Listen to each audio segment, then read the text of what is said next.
ఎన్టీఆర్ జిల్లా గన్నవరం నియోజకవర్గం అంబాపురం గ్రామం వరద బాధితులు తమకు ఎటువంటి సదుపాయాలు లేవని నిరసనకు దిగారు.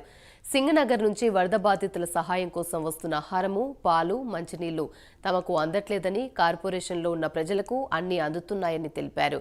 తమకు ఏమీ ఇవ్వడం లేదని, ఎన్డీఆర్ఎఫ్ సిబ్బంది కూడా తమకు సహకరించలేదని, తమ ఎమ్మెల్యే యార్లగడ్డ వెంకట్రావు కూడా తమను పట్టించుకోవడం లేదని ఆవేదన వ్యక్తం చేశారు.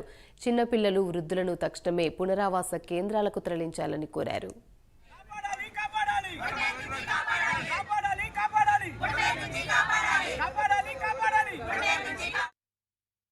వడమేరు వరద ముంపుకి విజయవాడలో దాదాపుగా 20 డివిజన్ల ప్రజలు పూర్తిగా నిండా మునిగిపోయారు.